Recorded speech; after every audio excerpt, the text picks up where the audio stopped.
Welcome to the High at 9 News Hour, where you will hear from cannabis industry experts and professionals from around the country talk about important topics while shining light on global issues and discussing cannabis as it relates to politics, regulation and reform, data and technology, science, research and medicine, family and parenting, art, celebrities and entertainment, fitness, sports, mental health and wellness, and plant-based medicines and entheogenics. Together, we are building a stronger community, fighting the stigma and creating change. With your hosts, Jason Beck and Rico Lamitte, joined by special industry expert correspondents from around the country, and daily antics brought to you by Cannabis. Coming to you live every Monday through Friday at 9 a.m. Pacific Time and high noon on the East Coast. And thank you all for getting high at 9 with us.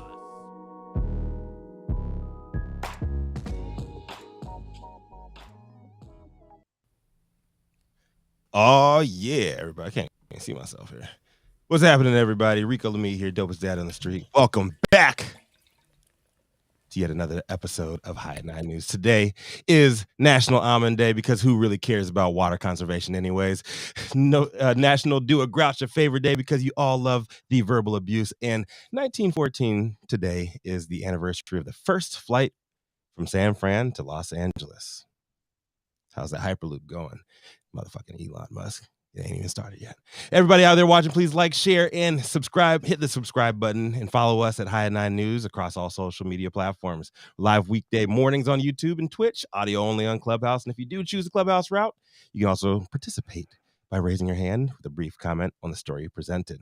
Getting things started today, you know who it is. It's the Green Street Wheeling, Dealing, Mint Coat, Rockin', Private Jet, Hoppin', longest continuously operating retailer in the game, Jason Beck. Oh, yeah. Good morning, Rico. Happy Thursday, everybody. Oh, man, today I got a juicy tale for you guys. Let's see. Where did you go? Little notepad? There you are. All right, here we go. It's a little doozy for everybody, and everyone's going to be probably pretty pissed off with this. But Las Vegas, that's right, delays a vote on marijuana lounge rules. That's right. The Las Vegas City Council on Wednesday postponed a possible vote on regulations for the upcoming cannabis consumption lounges.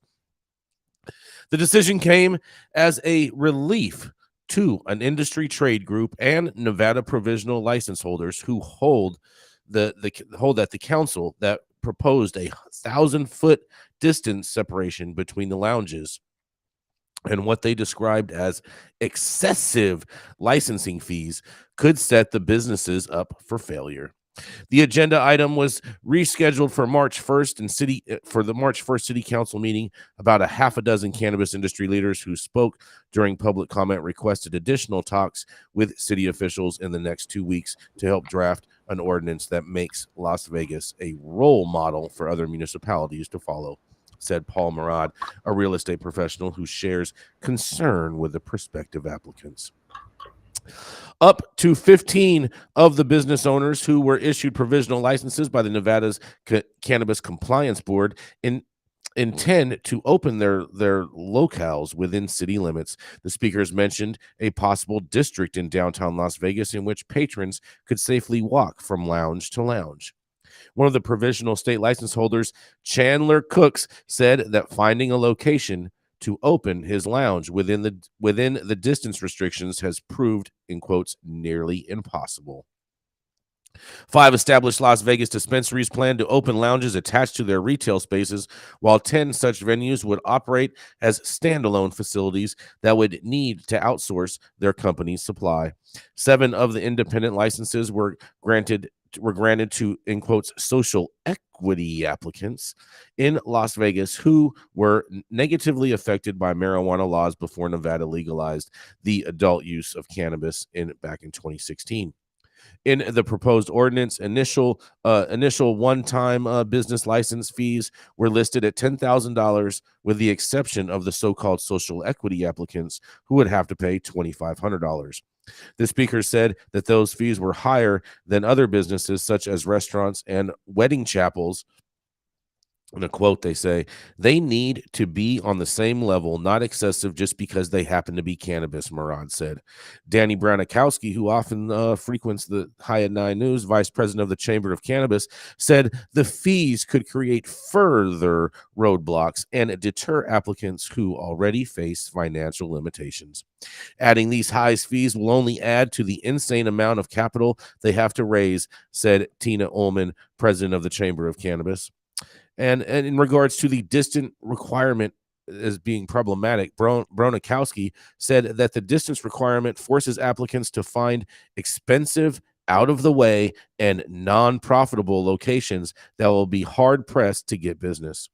The proposed ordinance notes that the city could waive the distance separation between lounges, but not for locations near Symphony Park District, the Las Vegas Medical District, or the Casino Resort District. The speakers did not challenge those restrictions, which also included a 1,000-foot separation from schools and a 300-foot distance from other public spaces, such as parks, religious institutions.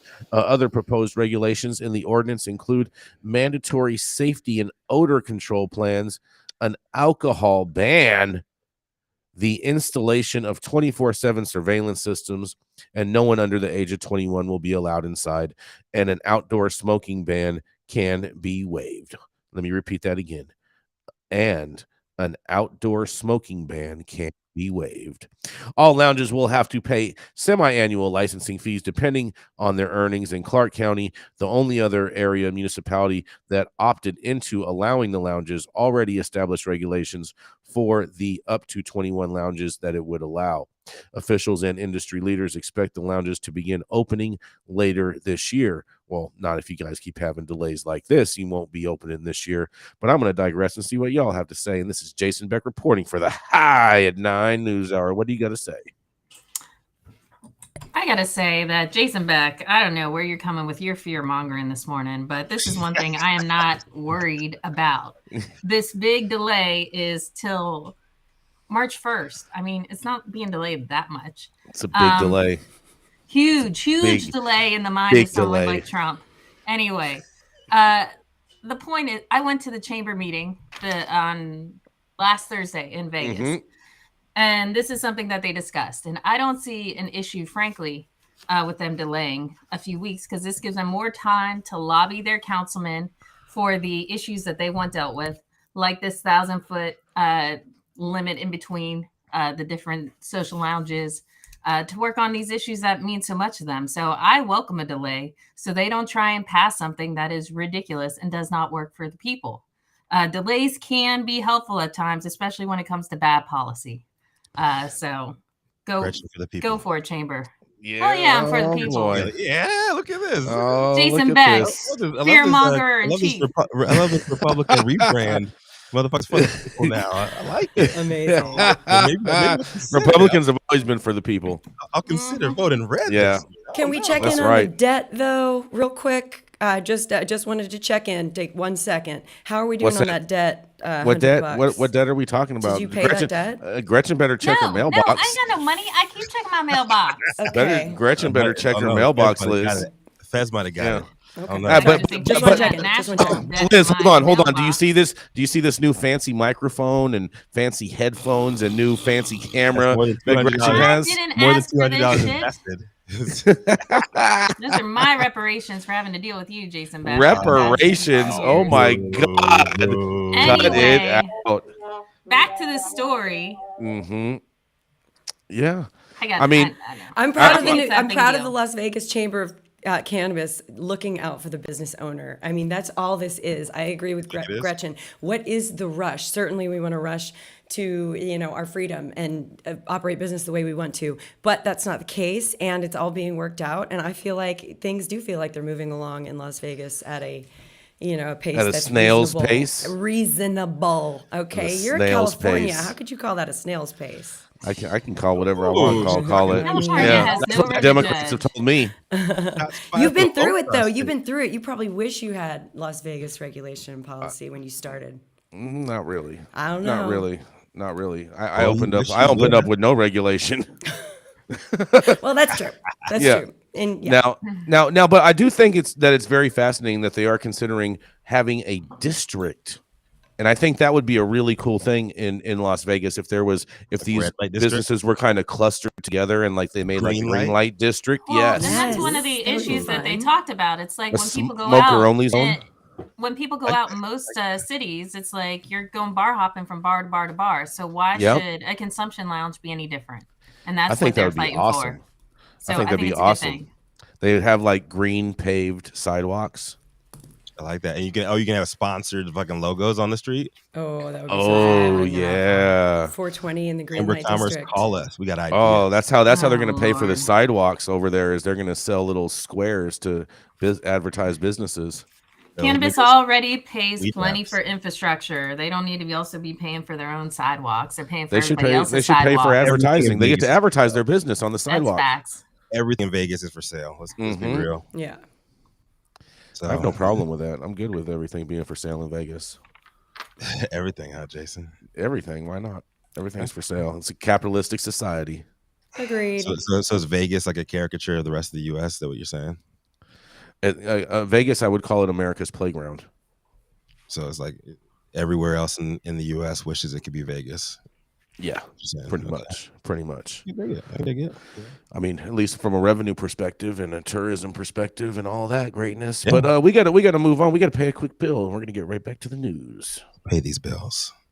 When you want to grow some of the best weed in the world, then you must start with the best genetics in the world. Go to www.dnagenetics.shop to order regular, feminized, or autoflower beans. All of your favorite DNA genetics cultivars such as Kosher Kush, Skywalker Kush, and oh yeah, Chocolate Truffle Shuffle. Boasting more cannabis awards for their award-winning genetics than any other company in the world. Remember to go to www.dnagenetics.shop to see why our terps don't lie.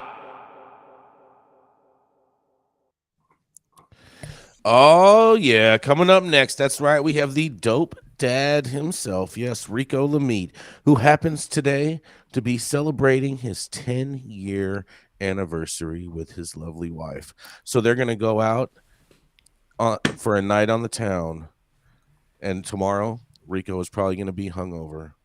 That's right, is the dope dad himself, Rico Lamitte. Oh, man, much appreciated. It has been 10 years long and strong with my wife, and I'd like to say happy anniversary. We've been through the ringer, ups, downs, sideways, and you know what? Decade 2 is going to be even better. But let's talk about Seeking Alpha's story today. So Seeking Alpha actually reported that True Leaf Cannabis as being the first MSO to run ads on Twitter after these social media platform announced it would be allowing advertising for cannabis companies yesterday. Of course, CEO Kim Rivers thanked Elon Musk via tweet, adding that advertising on the platform will raise awareness of the benefits of cannabis. True Leaf's first ad was simple and pretty tame. Just a few smiling people posing for a group selfie, surrounding a ambiguously raced, curly-haired woman in green sunglasses making ducky faces. The text read, "We are here for your best life. Quality cannabis plus personalized support. No smoke, no product images, consumption, or anything else that'd really tell you, hey, this is a cannabis ad. Nothing monumental, but I guess it's cool, right? Whatever." Our very own Mandy Tingler reported first on Twitter, opening its ad doors to cannabis yesterday. And a quick Google search will tell you it was definitely our industry's biggest headline by far. But is this Elon Musk following through with his self-proclaimed free speech absolutionist claims? Or is there more to the story? According to Reuters, ad sales account for about 90% of Twitter's revenue, and its fourth quarter numbers dropped 40% year over year due to a slump in advertising after pretty much every mainstream company, including Apple, IBM, GM, and plenty more, discontinued running ads on the platform due to the platform's lack of control of Nazis, racists, and lewd posts once Musk took the helm and fired all but 2 people on the ad desk dev team. So they had to do something to get that cash back, right? The biggest allure to advertisers and bots alike has been the free developer access to Twitter's API. This gave marketing companies the ability to actually track the results of running ads on the platform, so you can plan out your company ad spend depending on what kind of KPIs you want to hit and adjust accordingly. Earlier this month, Twitter announced they'd be ending free API access, sending marketers and researchers scrambling without a budget going forward. As Elon said, in his effort to rid the platform of its pesky bot problem, Twitter would be charging a minimum of $100 per month for access to that valuable data. But they also left out any other details. Wired.com says the API crackdown will hit more than just bots, and by cutting off free access to the API, it'll also prevent researchers from accessing its data, stopping them from analyzing how misinformation and hate speech spreads on social media. In the past few weeks alone, academic researchers have used free API access to Twitter to track all activity on the platform in a 24-hour period, map how insurrectionists who tried to overthrow the U.S. government on January 6th, 2021, coordinated on the platform, and even estimate the proportion of users that are bots on the platform as well. So with $100 a month being the bottom of what's to be expected going forward from Twitter's API monetization model, the announcement of opening ads up to weed, in my opinion, is just another unnecessary tax for cannabis companies, and only the biggest of the big will be able to afford effective campaigns in the near future, like TrueLeave. Sure, you'll be able to use what we call in the digital marketing world the spray and pray method, where you just throw a bunch of shit out into the void and hope that it lands on the eyes of and ears of who you wish for. But if you can't afford access to the API, you're shooting blindfolded. So I guess Twitter really is taking a page from Weed Maps, as the cannabis platform is generally known for shadily blocking customers from accessing essential data linked to ROI, and has earned the title over the years as a necessary evil to those who have paid for it. So I'm pretty sure everybody here will be using Twitter to advertise their own companies to the masses on one level or the other. But my question is this: how much are you guys willing to spend for monthly access to the data necessary for tracking your own personal ROI? Or is this spray and pray method cool with y'all too? This is Rico Lamitte, dopest dad on the street for High at 9 News. Interesting to hear what y'all think about this. I'm a little confused on this. You're saying that they're charging for the data that of like who targets on the ads? Yes. Or who clicks on the ads? All of that. Yeah. Well, I mean, if you're selling it through a website, you're going to get that information anyway, right? No, you're going to have to pay for access to all of that information going forward. And do they have any rates already posted available for this, Rico? Elon said it's going to be a minimum of $100 per month. He did not give any other details on any of that information.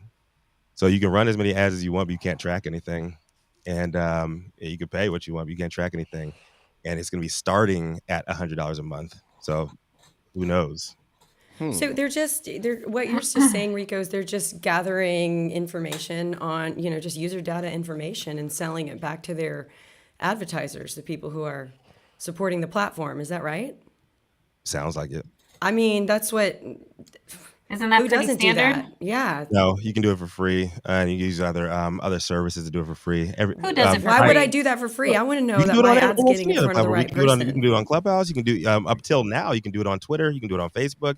Yeah, but if you want the good analytics, you got to pay for them. Mm-hmm. Everyone will give you some free data. On Twitter, you've never had to. You've never had to on Twitter before. We don't know what we had access to on Twitter. They only showed us what they wanted to show us. Now I think. Yeah, the Democrats were stifling everything, bro. You watched all this? It's been a free API until recently. Yes. Cool. So they're going to start charging people immediately.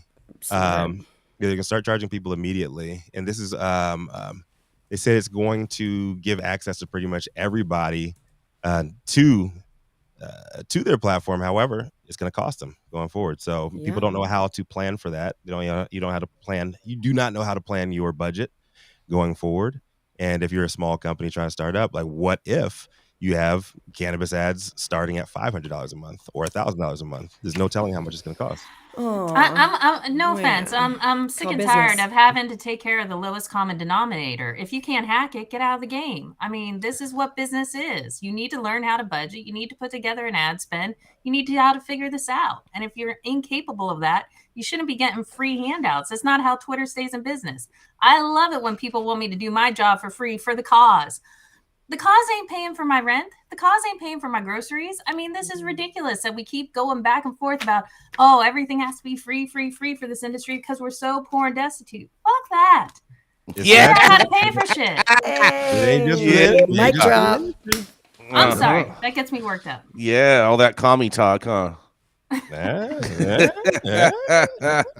How much are you willing to pay? How much is too much? I pay $100. I mean, I work with clients. We look at $10,000 ad spends a month. I mean, it depends on what you're willing to do. Right. I thought it was the name of the game was pay to play. Oh, it is pay to. It is pay. Well, okay, then I don't see the problem. Twitter has been a darling what's the problem? To advertisers up until recently because of this. Well, that's because it's actually been run by someone that actually knows how to run a company. Really? And not just a bunch of ideologues. They lost nearly half of their revenue thanks to just letting a bunch of Nazis and racists run rampant on the platform. Oh, stop it. Those stop names. It. Those names. Stop it. We got to stop name calling, man. Stop it. Down You are being down crazy. 40% year over year. It's not a good look. Stop it. They're down 40% year over year. They can be down right now. Don't worry. They're going to have other companies that come in and fill those voids. I'm not worried about that. And guaranteed you still log on in the next 24 hours. So it's like, you know. Yeah, I don't care. I mean, I don't care either way. So I mean, they're getting rid of the ads, making it harder for people to get on here and advertise. With cannabis companies already struggling for cash, they're clamoring over the big news. They're seeing it as all big news that we have an access to a platform to advertise. It is big news. Is it another tax? But is it another tax? We've had nothing, no way to advertise. So it is big news when a international platform is like, go ahead, you can finally be here. Yes, that's big news, Rico. I'm not saying it's not. I'm yes, just you are. Rico, I have a question. I have a question. Everybody's stuck on the fact that it's available, but how much are you willing to pay for it? If you got on here and you told me that Elon was going to start charging people $50,000 a month to access the data, I'd have an issue. $100 a month? No, suck it up. Yeah, hey Rico, what's the difference between the moonwalk and a back pedal? One you walk back, the other one you run back, but either way, you're backpedaling, baby. How's that backpedaling? It's all whether you're moonwalking, whether you're taking a slow stride, or running for the hills. It's all backpedaling, bro. My simple question there was like, how much would you be willing? How much is too much here?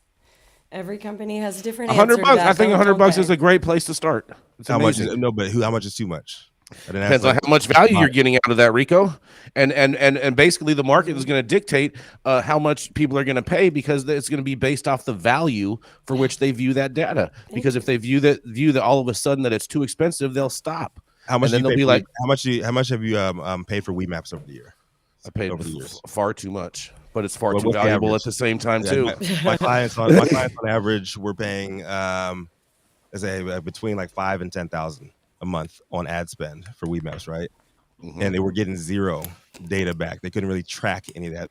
They would always say, "Oh, well, we use weed maps. We know that it works, but we have no way of really saying how much it really works." Well, you know what? I go to that is dependent upon how they operate their business. Because I'll tell you what, anytime we would get a first time person, we would specifically ask them how they found us, and a majority of people said weed map. And guess what? We could quantify our ad spend just by communicating with people. Word of mouth is the worst way to track any of just that information. By communicating. Communicating with people is one of the best ways to gain actual data.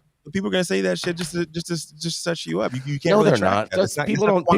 People don't just come in and say, "Oh, I found you because from weed maps." If they didn't find you on weed maps, no, that's total BS. 1,000,000 fucking %. That's the worst way of tracking this shit. Total BS, bro. Wow. Are you saying that word of mouth and like actually talking to customers is the worst way to track data? That's what he's saying. I don't. Man. Yeah, he's tripping.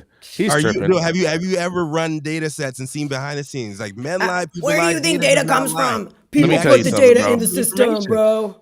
When you actually see the information, when you actually see the data, when you actually see the charts behind the scene, that is what is accurate. You put what that information. I like what you put the information in the charts, though. I heard it from a friend. The first thing comes to mind: weed maps, right? No, No. that's fake news, bro. No, it's not trackable.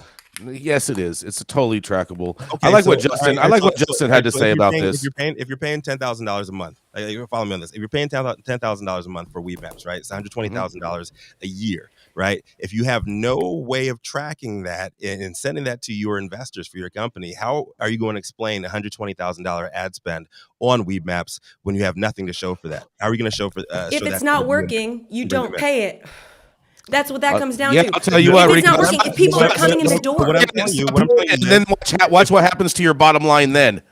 Well, I'm not saying take it away, but why would you continue to pay top dollar for a service that's not giving you the data that you need to grow exponentially when mainstream? Because there is no other competition that competes with them that's giving you that information. So you're going to have to extract it yourself and be a big boy and put your pants on and learn how to run a business. Why do you think Weed Maps is struggling right now?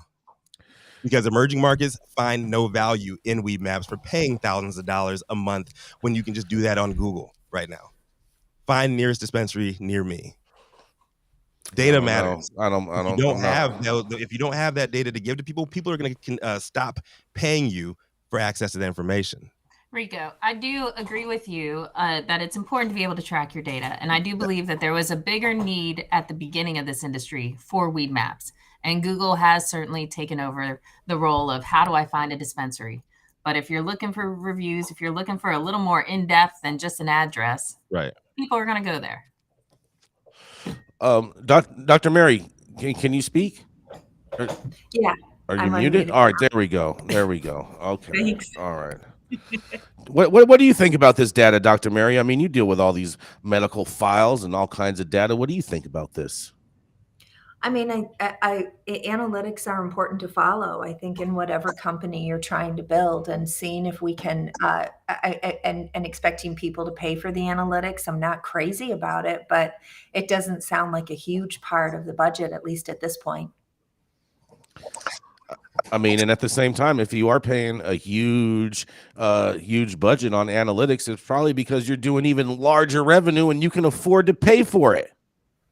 It's called business, capitalism, and raising the bar. Y'all making me the boogeyman right here. I said all I asked was how much you're making yourself that, Rico. I said how much are you willing to pay? How much should people be paying for Happy Cabbage? How about you tell us that? How much should people be paying for Happy Cabbage for that data and analytics? It depends on the ROI. All right. And I'm not going to sell like on stage here, but it depends on the ROI. If the ROI is worth it, then you should pay it. And what I'm saying, all right, if the ROI is there for people with weed maps, exactly. And let me tell you something. It's definitely worth it for the ROI on Twitter for $100 a month just to even see it, test drive it, and probably even see what it can do for a year and see what it does. He said that it's worth $1,200. That's cool. That's cool. That's the baseline. That's the starter. That's the start. You know what I'm saying? You may not have no power windows, but you can still roll your window down. I can spend $100 on a LinkedIn ad, no problem. I know it's not going anywhere. Exactly. I know if I want to spend money, I got to spend the money. That's how it works. Mm-hmm. Yeah. All right. Oh, Rico, they think you find mids on Yelp. It sounds like. I find mids on Yelp. Not to mention, I think I'm going to lock in. I'm thinking I'm going to lock in this. Yelp really exists? Does this still exist? 100%. I think I am going to lock in these prices now. I think it'd be a good deal to sign up for at least $100 package because Justin is right. Prices yesterday are not today's prices. No, I'm interested in seeing. As more people get on, that prices are only going to go up. I'm interested in seeing what the packages look like going on in America. Overall, what is included with them. That's what I want to see. You with us? Yeah. You there, Rico? I'm here. You there? You there? Are you there? You got the next story? It's okay. Keep it moving. Let's keep it going. All right, here we go. My roadcast tripping. Your road? What's going on, man? Yeah, I don't know. It keeps tripping. It drops off. All of a sudden, I can't hear anybody. have to replug it in.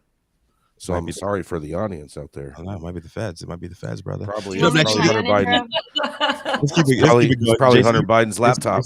You figure your shit out here. Up next, she's a spicy redheaded conservative with questionable ties to oligarch-funded sources and still has not collected that $200 from Jason, but he says that is paid for through equipment.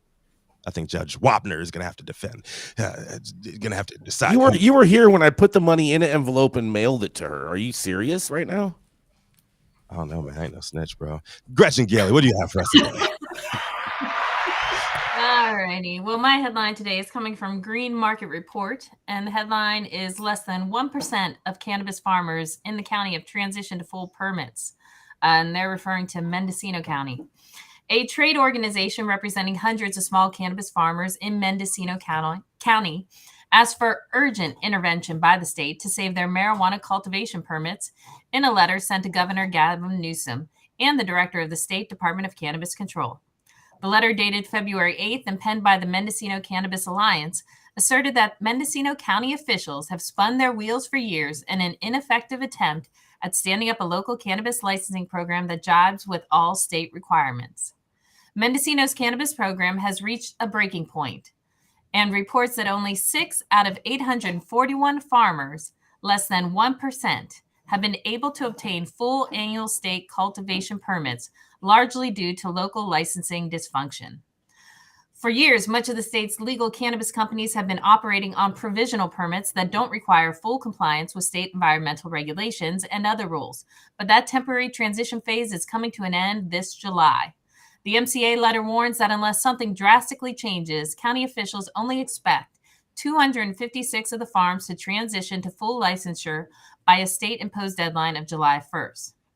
If the estimates were correct, it would suggest that approximately 75% of cultivators who entered the permitting process in good faith beginning in 2017 will be unable to obtain a state license.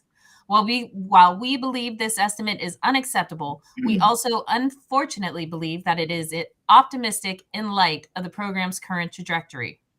But the MCA said it's skeptical even the 256 will survive and keep their licenses due to a reported staffing shortfall at the county level.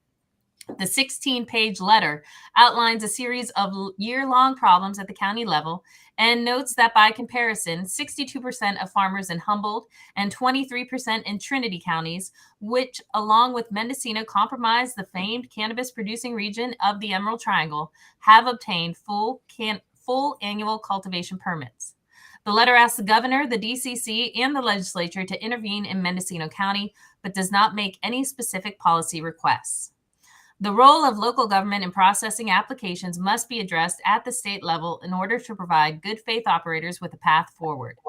To date, however, no response has been received from the governor's office or the DCC, said Michael Katz, the executive director of the MCA. Katz said if nothing changes, then potentially hundreds of farmers will lose their ability to grow cannabis legally, and that will have economic ripple effects.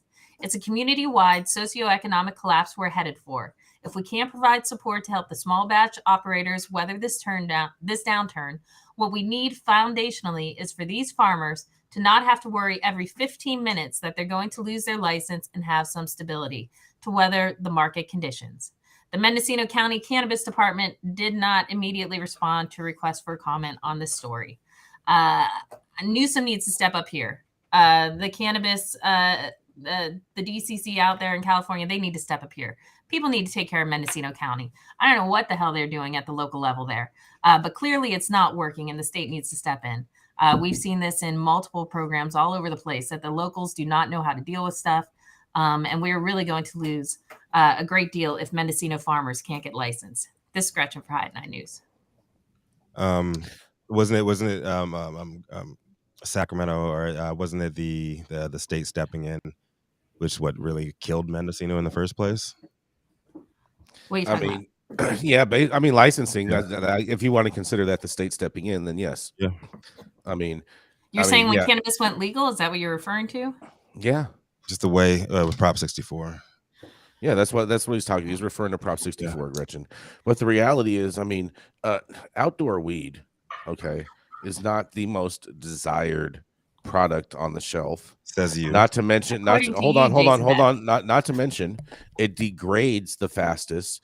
And because of these crazy guidelines that we have, farmers aren't able to store their cannabis properly for optimum freshness when it reaches the end user consumer.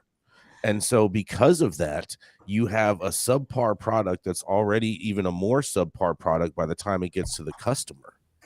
I don't care what you say about subpar product. When less than 1% of licensees are going to get a full license, that is a complete breakdown of the system. I totally agree with you. I totally agree with you, Gretchen.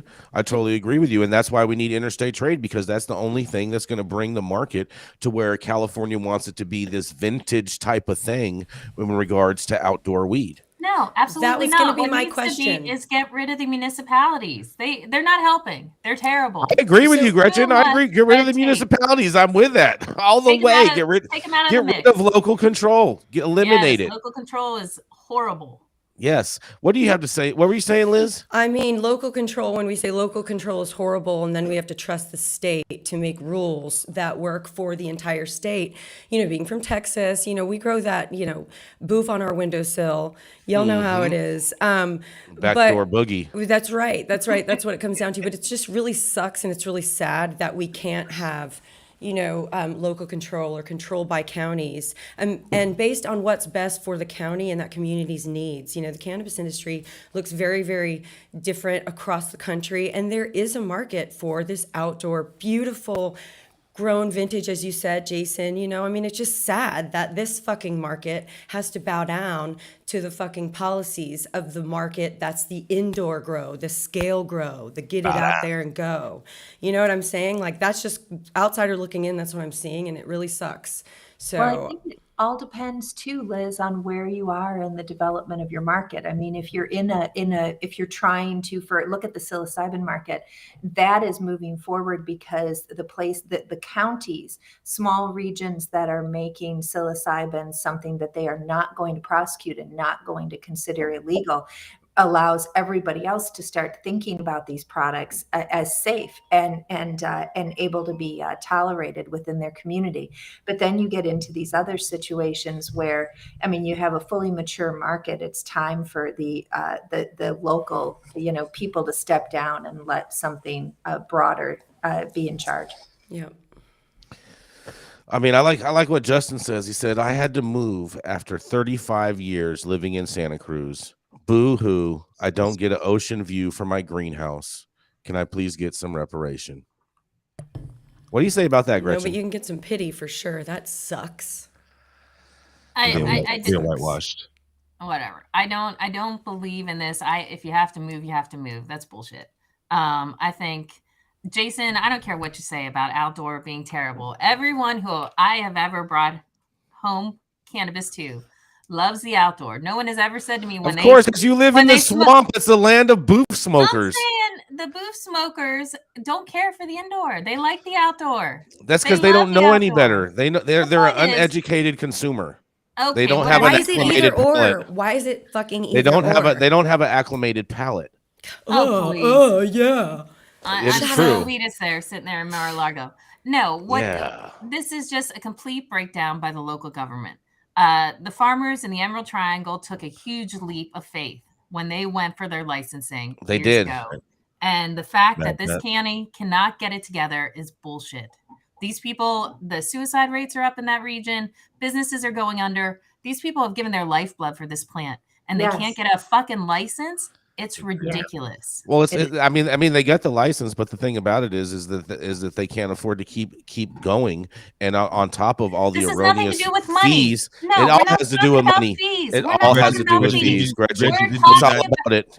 It all has to do with that. Listen to a word that I said. Yes. This story is about the local municipality not having the staff, not having the capabilities to transition people who already have provisional licenses to their full-term license. This is not people who all of a sudden I want to get a license.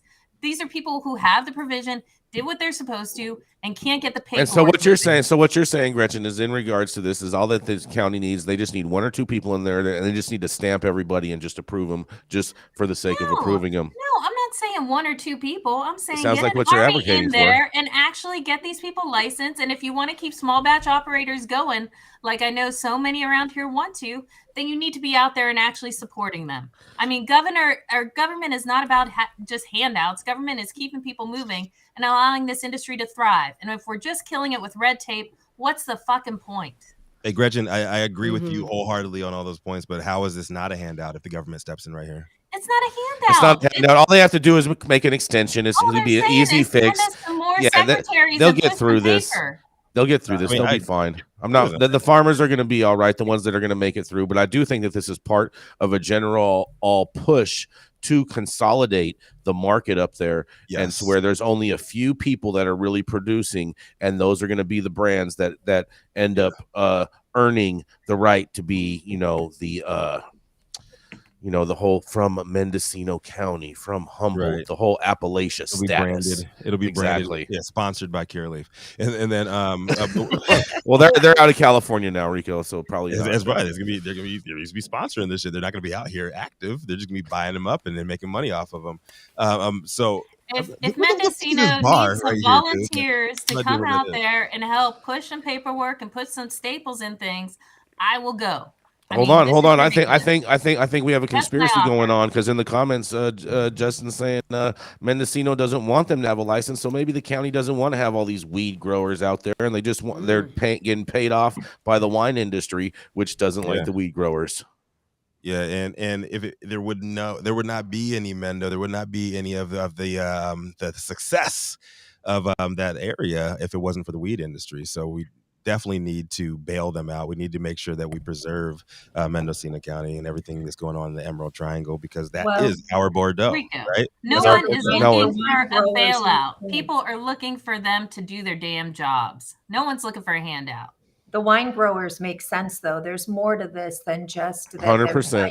They're not protecting the weed people. They want to use the land for something else. I mean, it's been very consistent. You can pretty much grow this stuff anywhere anymore because we're growing it in a greenhouse. So move all the weed grows to Iceland and transport it from there. I mean, nobody cares about the weed growers in the, the OGs.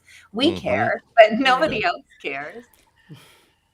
Just throwaway appellations is just ridiculous. I agree with you, Gretchen, but you know what? It's happening. Where is Steve Losingham when I need him?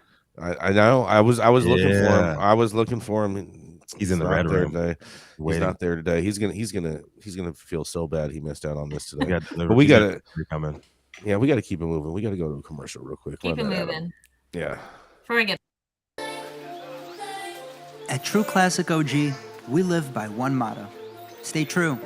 We stay true to our legacy cut of true OG that's always fresh, piney, gassy, and delicious.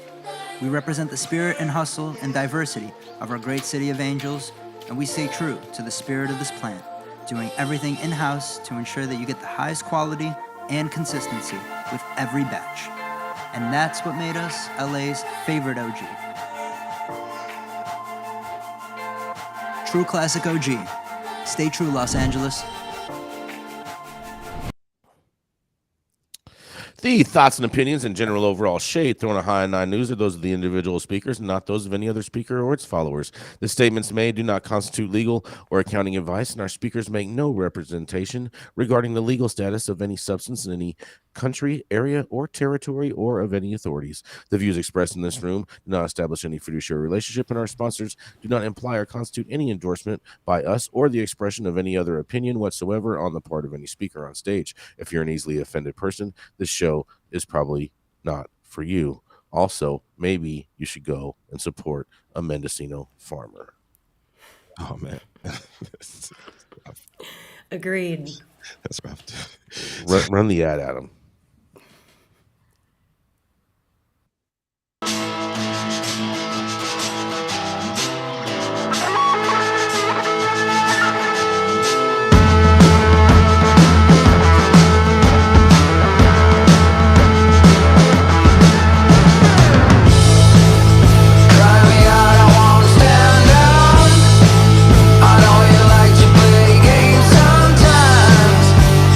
Why don't you come on?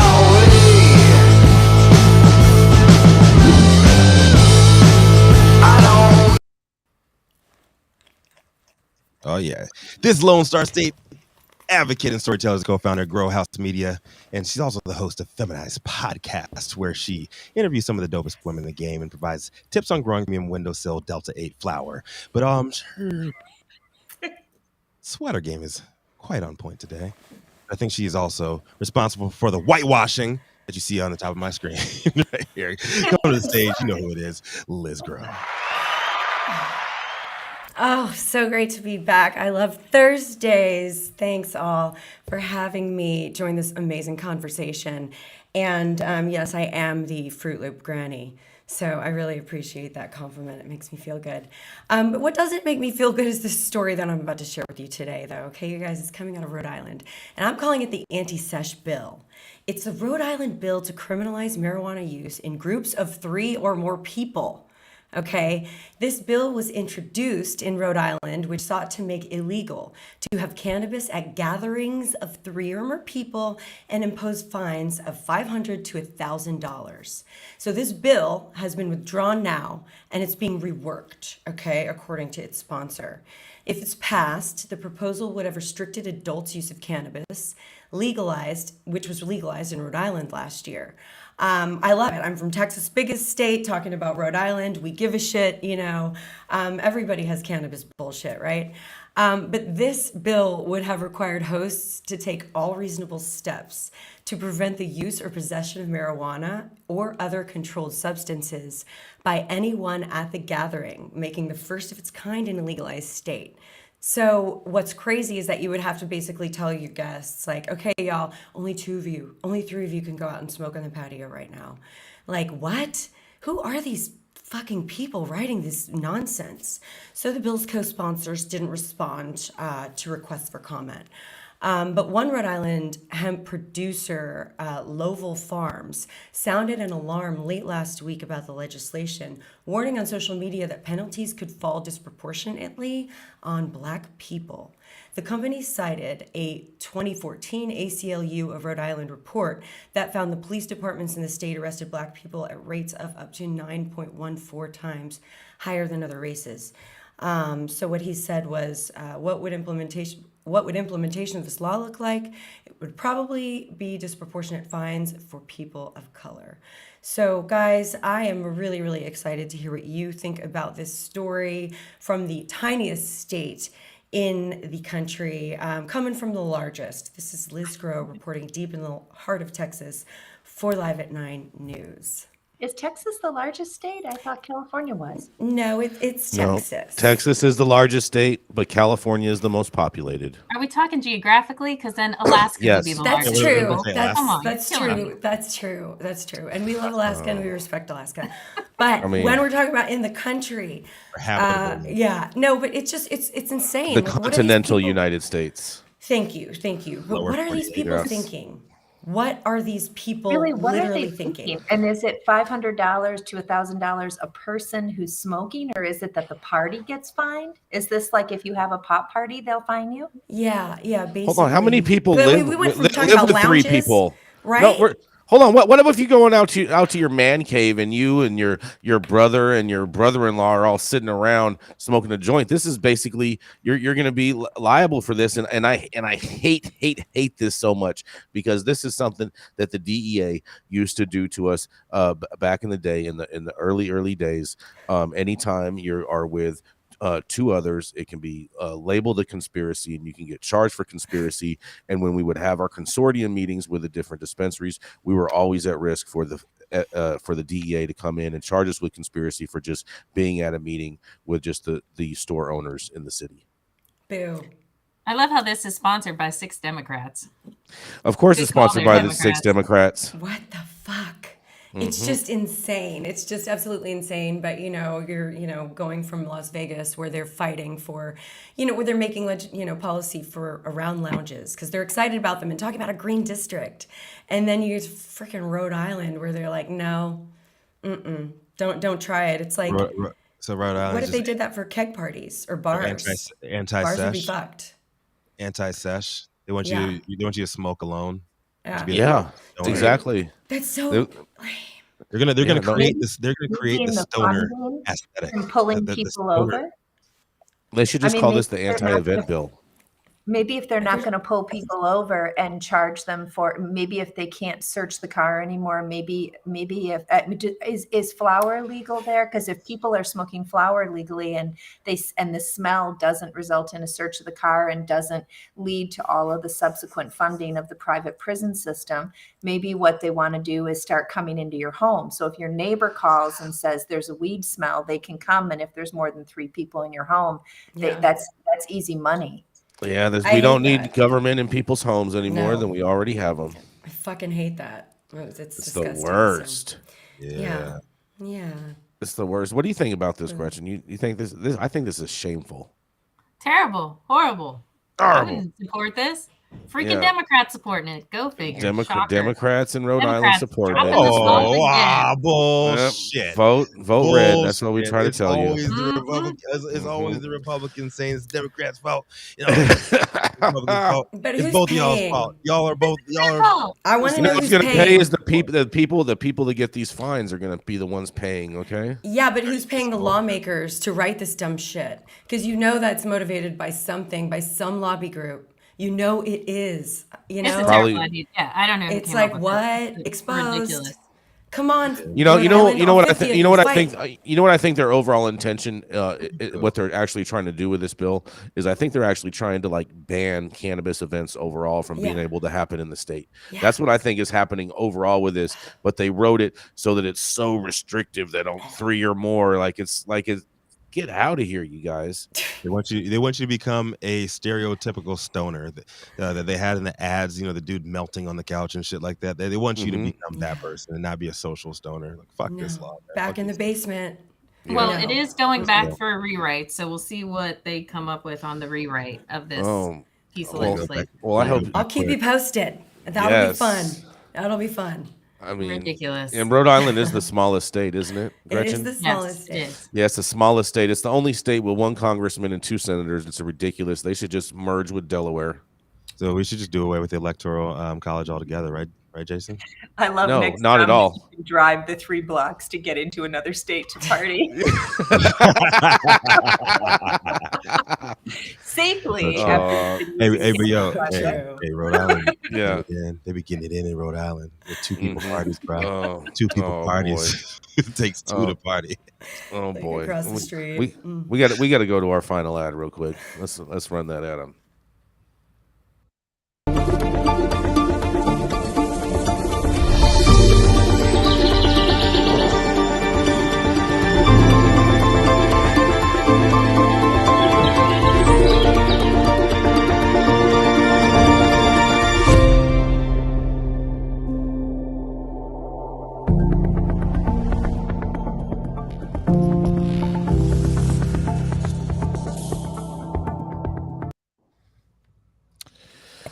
Oh, yeah, that's right. Coming up next, she's an integrative medicine and a 2-time and best-selling author who loves to stroll Manhattan up and down the Strip. That's right. It is Dr. Mary Clifton.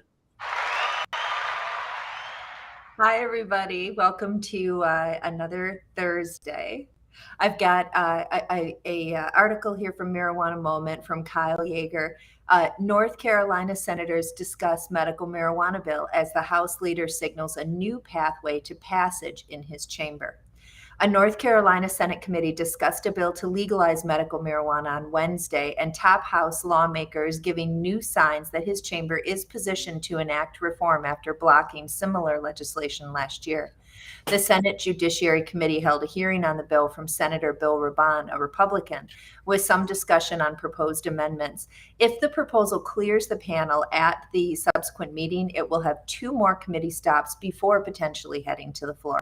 The measure would allow patients with qualifying conditions such as cancer, epilepsy, post-traumatic stress disorder, and multiple sclerosis to possess and purchase cannabis from licensed dispensaries. During the committee hearing, Raban emphasized the simplicity of the legislation and said he's hopeful that this will be the last time that he will have to push for reform. The sponsor stressed that the legislation was drafted to ensure that the medical cannabis program would be tightly controlled while maintaining penalties for non-medical use of marijuana. Quote, you have to start somewhere, he said, as lawmakers can, quote, learn as we go and grow as we learn. I love that they're going to grow as they learn. If the law needs additional revisions down the line.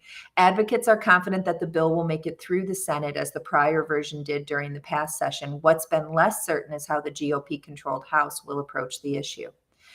And then it goes on to talk about other issues, specifically and one other thing, but the devil is in the details. There can't just be wide open recreational use. There needs to be a true medical reason for it. There has to be a prescription, supervision, all that kind of stuff. It can't just be a reckless way to expand recreational drug use. So I think something will happen along those lines. And so I think it's wonderful to see these medical marijuana bills passing in these states that I just expected to be among the very last to adopt. And it's got to be, the tax benefit and the other community benefits.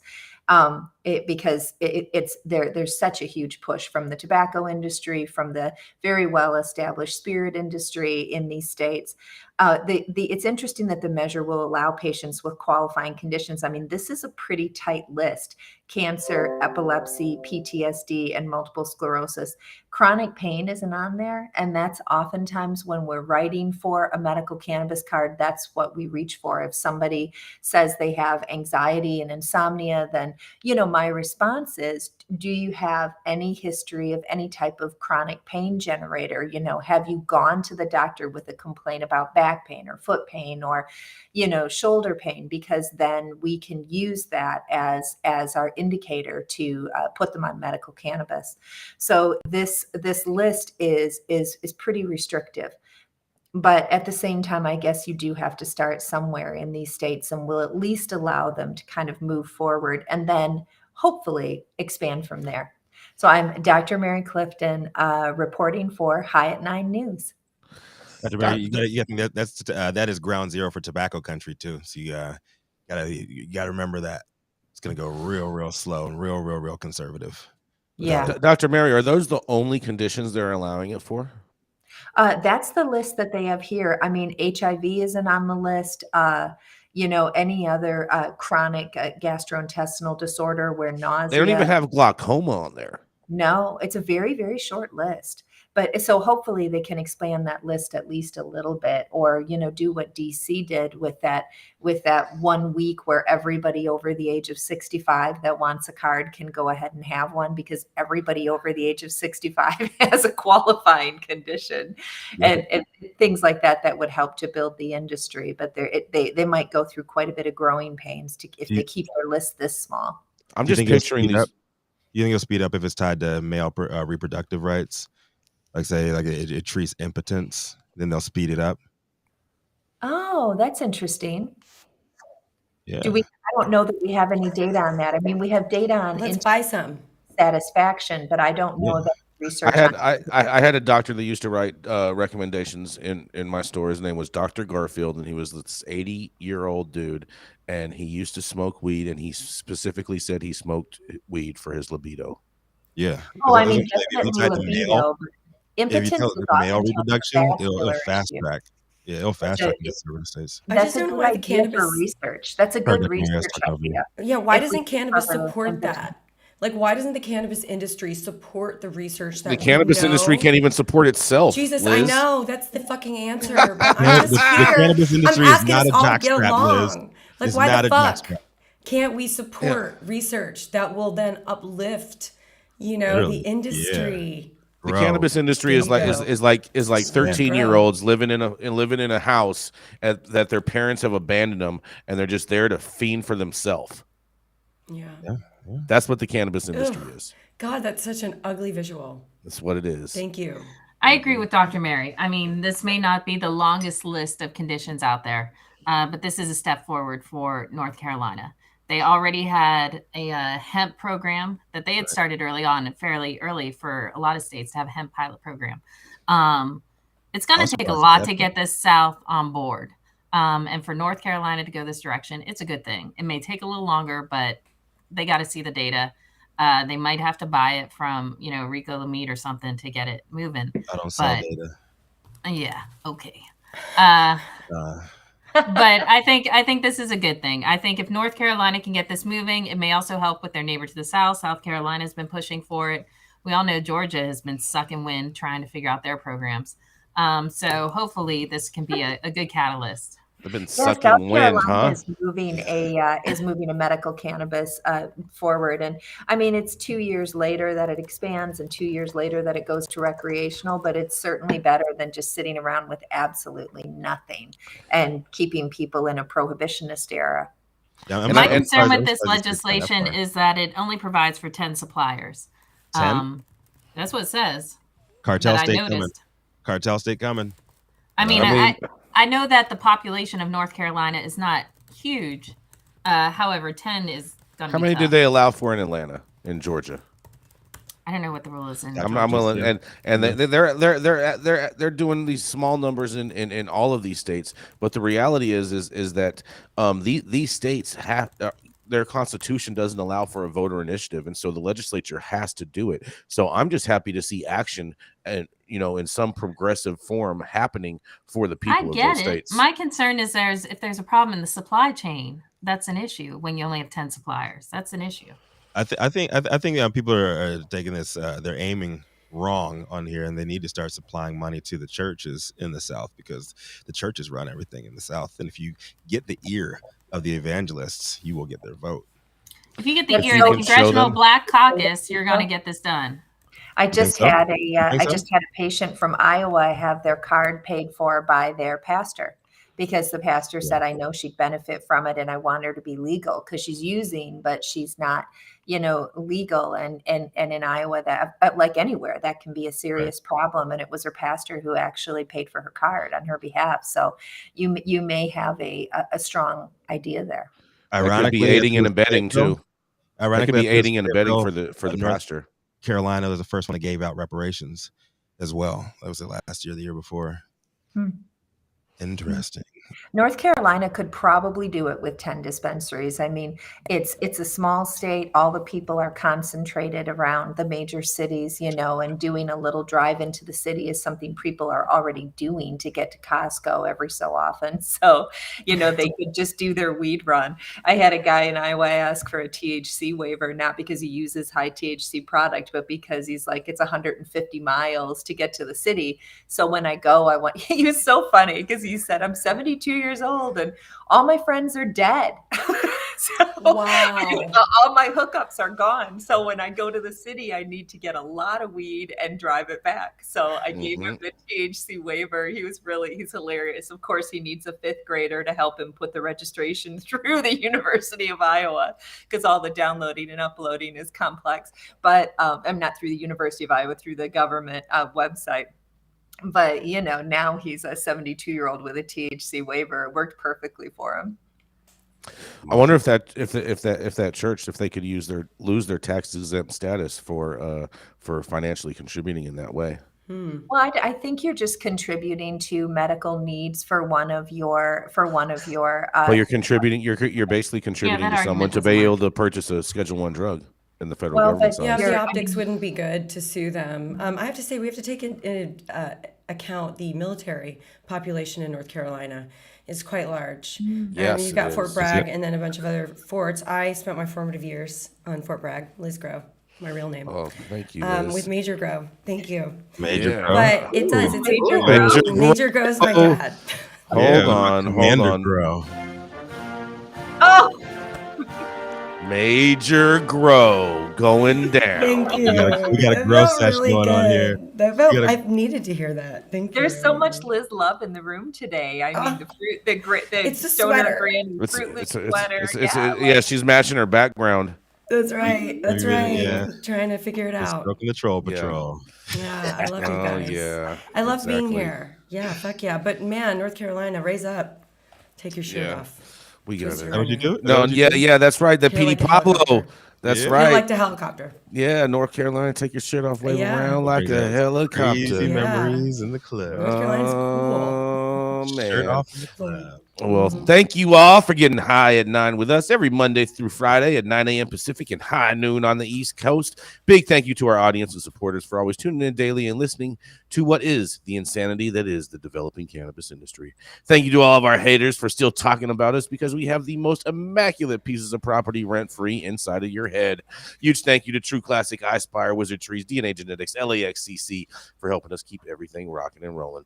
Thank you to our correspondents for being absolutely amazing. And thank you to cannabis for giving us a reason to do all of this on a daily basis just for you. Thank you to Cloud Media Partners, House of Fuego, Green Street, and Zaza Simone Brown holding us down in Clubhouse. Oh, yeah. And thank you all for getting high at 9 with us. It's America's #1 daily cannabis news show.